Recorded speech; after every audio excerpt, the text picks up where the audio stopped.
नमस्कार, आप देख रहे हैं सी न्यूज भारत। मैं हूं आपके साथ ज्योति श्रीवास्तव। स्वागत है आपका राजस्थान बुलेटिन में, जहां हम लाते हैं आपके लिए दिन भर की सबसे तेज, सबसे ताजा और सबसे भरोसेमंद खबरें। चलिए शुरुआत करते हैं उस खबर से जिसने पूरे राजस्थान का ध्यान अपनी ओर खींच लिया है। चाहे बात हो सियासत की सरगर्मी की, मौसम के बदलते मिजाज की या फिर आम जनता से जुड़ी बड़ी अपडेट्स की, हर पल की हलचल, हर बड़ी खबर अब आपके साथ सबसे पहले। इटावा क्षेत्र में भीषण गर्मी और लू से जनजीवन प्रभावित है। तापमान 44 डिग्री सेंटीग्रेड तक पहुंचने की संभावना है। तेज धूप और गर्म हवाओं के कारण दोपहर में सड़कें सुनसान हो रही हैं। लू लगने के मामले बढ़ रहे हैं, जिससे लोग बीमार पड़ रहे हैं। ऐसे में बस स्टॉप और चौराहों पर मौजूद बरगद के पेड़ लोगों के लिए राहत बने हैं, जहां वे छांव में बैठकर गर्मी से बच रहे हैं। डॉक्टरों ने दोपहर 12 से 4 बजे तक बाहर न निकलने, पर्याप्त पानी पीने और सिर ढककर रहने की सलाह दी है। प्रशासन ने भी सतर्क रहने और पशु पक्षियों के लिए पानी की व्यवस्था करने की अपील की है।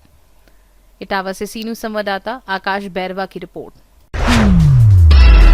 देश की पहली पूरी तरह डिजिटल जनगणना 2027 की तैयारियां तेज हो गई हैं। जिले को 14 चार्ज क्षेत्रों में बांटकर 2626 हाउस लिस्टिंग ब्लॉक्स बनाए गए हैं। इसके लिए 2242 प्रगणक और 377 सुपरवाइजर तैनात किए गए हैं। जनगणना पूरी तरह डिजिटल होगी और CMMS पोर्टल से संचालित की जाएगी। 1 से 15 मई तक लोग स्व जनगणना के तहत ऑनलाइन अपने परिवार का विवरण भर सकेंगे। प्रशासन ने इसे डिजिटल भारत की दिशा में बड़ा कदम बताते हुए जनता से सक्रिय भागीदारी की अपील की है। भारत की जनगणना केवल प्रशासनिक दायित्व नहीं है, ये राष्ट्र निर्माण की आधारशिला है, जिस पर भविष्य की समस्त विकास योजनाएं, सामाजिक न्याय की नीतियां एवं संसाधनों का न्याय संगत वितरण आधारित होता है। जनगणना 2027 देश की प्रथम पूर्णतः डिजिटल जनगणना के रूप में हमें एक ऐतिहासिक अवसर प्रदान करती है कि हम इसे जनसेवा व्यवस्था के सर्वोच्च स्तर पर ले जाएं। ये भारत की 16वीं जनगणना है। 12 जिले में जनगणना 2027 के प्रथम चरण में फील्ड वर्क 16 मई से 14 जून से पूरे की तैयारियां नवंबर 25 से शुरू हो चुकी है। जनगणना 2027 का संपूर्ण प्रबंधन और नियंत्रण CMMS पोर्टल के माध्यम से किया जा रहा है। प्रथम चरण हेतु CMMS पोर्टल पर HLB गठन, HLB वेब मैपिंग और प्रगणक व सुपरवाइजरों के प्रशिक्षण हेतु बैच गठन के कार्य संपन्न किए जा चुके हैं। इसी क्रम में जिले के उपखंड अधिकारी, चार्ज अधिकारियों और उनके नियमित सहायक और फील्ड ट्रेनर्स का प्रशिक्षण संपन्न हो चुका है। प्रगणक और पर्यवेक्षकों का प्रशिक्षण कार्य 1 मई से 15 मई के मध्य समस्त चार्ज स्तर पर आयोजित किए जाएंगे। प्रत्येक बैच को 2 फील्ड ट्रेनर्स की टीम द्वारा तकनीकी और व्यवहारिक प्रशिक्षण दिया जाएगा। जनगणना कार्यों को सुव्यवस्थित ढंग से संपन्न करने हेतु 12 जिले के समस्त 14 चार्ज स्तर, 8 ग्रामीण और 6 नगरीय क्षेत्र को कुल 2626 मकान सूचीकरण ब्लॉक में विभाजित किया गया है, जिनमें डेटा संकलन हेतु 2242 प्रगणकों और 377 पर्यवेक्षकों को नियुक्त किया गया है। इसके अतिरिक्त आम नागरिकों के लिए स्वगणना सेल्फ इन्यूमरेशन की सुविधा राजस्थान में 1 मई से 15 मई 2026 तक समर्पित वेब पोर्टल se.census.gov.in के माध्यम से उपलब्ध कराई गई है।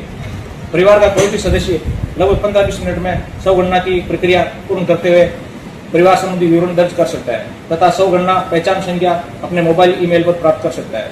प्रगणक द्वारा मकान सूचीकरण के दौरान स्वगणना के विवरण की पुष्टि और अंतिम प्रस्तुतिकरण के लिए परिवार के सदस्यों द्वारा ऐसी ID प्रगणक के साथ साझा करना आवश्यक होगा। स्वगणना अभियान की शुरुआत 1 मई 2026 को जिले एवं ब्लॉक स्तरीय अधिकारियों एवं कर्मचारियों द्वारा स्वयं की गणना के माध्यम से की जाएगी।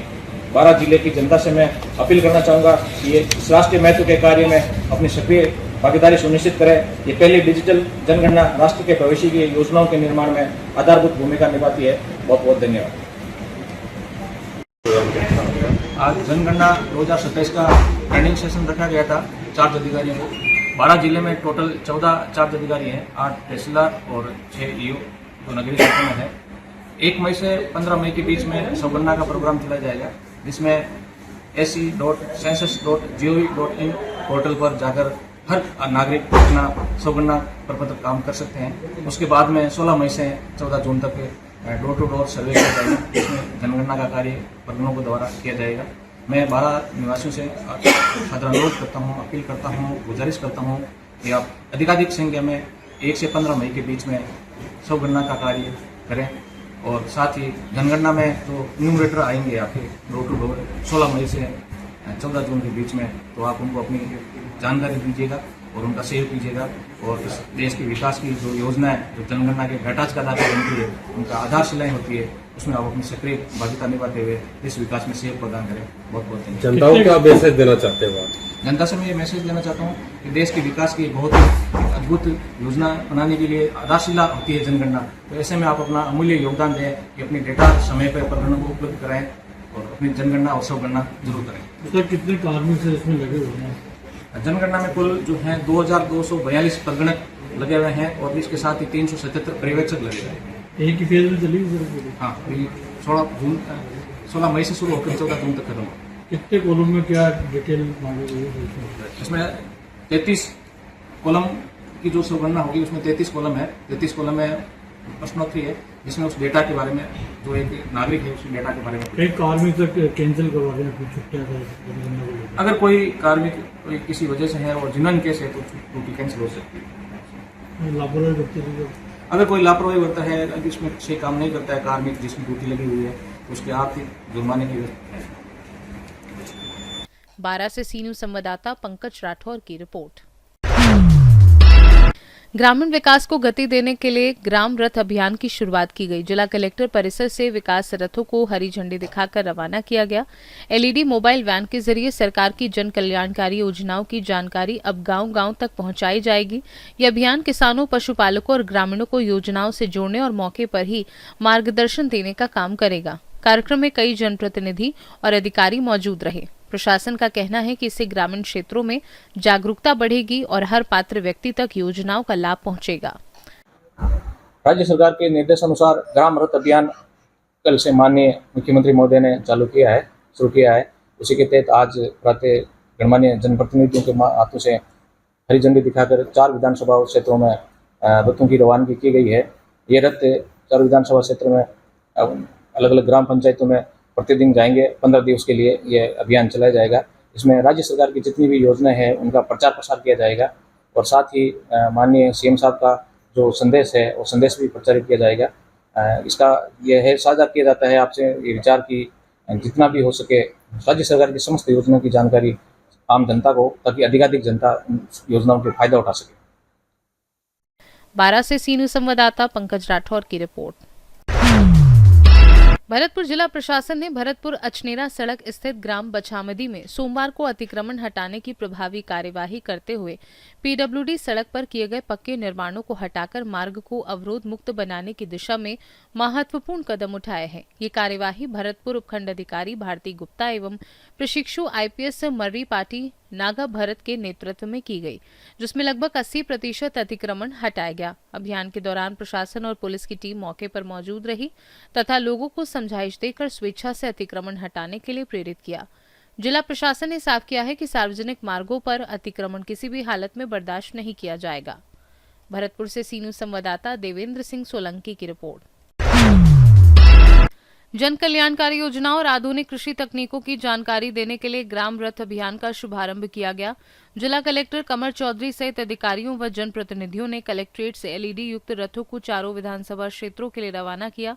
ये रथ 15 दिनों तक गांव-गांव जाकर योजनाओं का प्रचार करेंगे, सामग्री वितरित करेंगे और सुझाव पेटिका के माध्यम से ग्रामीणों की समस्याएं व सुझाव एकत्र करेंगे।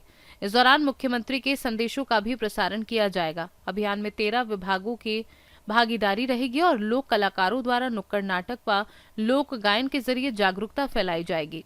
राजस्थान सरकार के जो निर्देश आज हमें भरतपुर के बीच में 4 रथ उपलब्ध हुए हैं, वो प्रत्येक कॉन्स्टिट्यूंसी के बीच में जा रहे हैं और ये विकसित राजस्थान का जो एक सपना है उसके लिए जो राजस्थान सरकार जो चीज़ें कर रही है, 13 विभाग हैं, 13 विभागों की जो विभिन्न स्कीमें हैं उनमें जो प्रोग्रेस हुई है वो लोगों के बीच जाके लोगों को बताई जाएंगी और एक दिन के बीच में 4 पंचायतें कवर करने का है, कहीं कहीं 5 पंचायतें भी हैं। हर कॉन्स्टिट्यूंसी में एक संध्या चौपाल होगी। संध्या चौपाल जो लास्ट की पंचायत होगी वहाँ पे होगी। वहाँ पे वैसे हर पंचायत के बीच में अधिकारी रहेंगे, अगर लोगों की कोई परेशानी है, कोई दिक्कत है उसको सुनेंगे और जो सरकार की जो स्कीम्स हैं उनके जो ब्रोशर्स हैं, इंफॉर्मेशन है, उसको लोगों के बीच में वितरित करेंगे।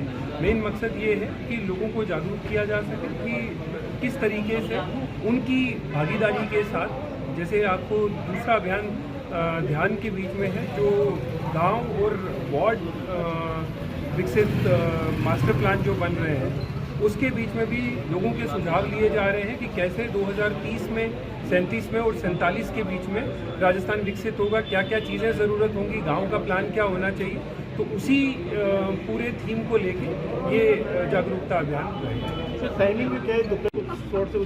देखिए, कॉन्स्टिट्यूंसी लेवल पे एसडीएम को नोडल अधिकारी बना रखा है। उनको बिल्कुल लिबर्टी है कि वो अपने हिसाब से गांव के लोगों से बात करके, लोकल जनप्रतिनिधियों से बात करके टाइम को अपने हिसाब से वो स्लॉटिंग कर सकते हैं। एक घंटे को, एक गाड़ी को 1 घंटा रिले करना है एक पंचायत के बीच में, तो वो मॉर्निंग और इवनिंग करके आराम से स्लॉटिंग कर सकते हैं। इतना अपने पास है, पास की पंचायतें रखी हैं।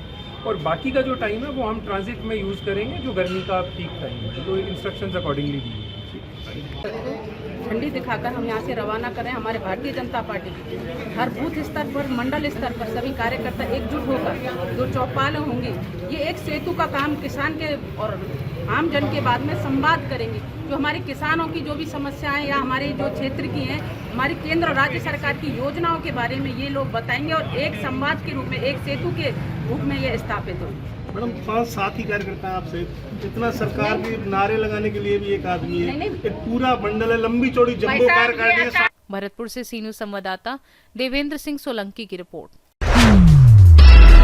कोटा ग्रामीण पुलिस ने नशे के खिलाफ बड़ी कार्यवाही करते हुए 2 करोड़ 78 लाख रुपए मूल्य के मादक पदार्थों को नष्ट कर दिया है, जिसमें 847 ग्राम स्मैक शामिल थी, जिसकी कीमत लगभग 1.25 करोड़ रुपए से अधिक बताई गई है।